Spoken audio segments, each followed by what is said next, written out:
Bonjour à tous.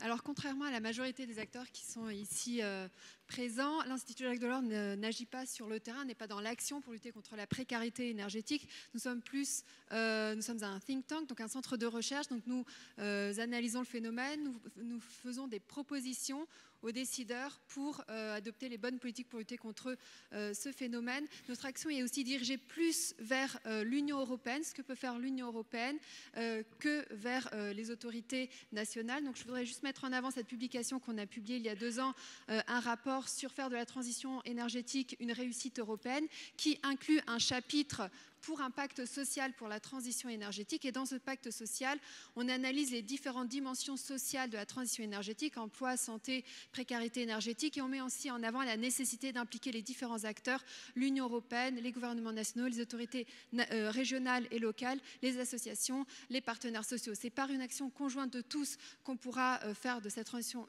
énergétique un succès.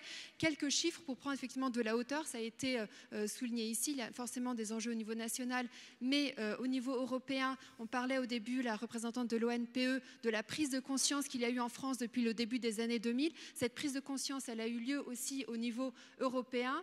Je pourrais donner plusieurs exemples, mais je vais en citer un. Depuis 2 ans, il y a un observatoire européen de la précarité énergétique qui a différentes missions. L'une d'entre elles est de permettre d'avoir une meilleure visibilité sur ce phénomène au niveau européen, puisqu'aujourd'hui, dans certains pays européens, il y a une définition de précarité énergétique, dans d'autres pas. Et les outils, les instruments utilisés pour mesurer ce phénomène sont aussi différents d'un pays à un autre. Donc cet observatoire permet d'avoir une vision d'ensemble. Pour vous donner un chiffre, selon cet observatoire, il y a environ 40 millions de personnes en Europe en situation de précarité énergétique. C'est environ 8% de la population en Europe. Cette moyenne européenne cache des réalités très diverses d'un pays à un autre. Je veux aussi mettre ça en avant.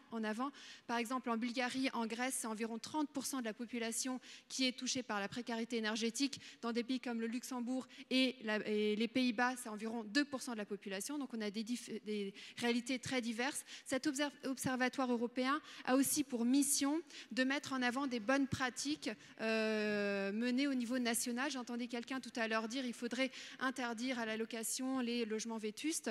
Au Royaume-Uni, depuis 2017, une loi a été adoptée pour interdire à la vente et à la location les logements qui ont une classe énergétique inférieure à E. Et donc voilà, donc cet observatoire met aussi en avant des mesures faites par les différents pays dont on peut s'inspirer.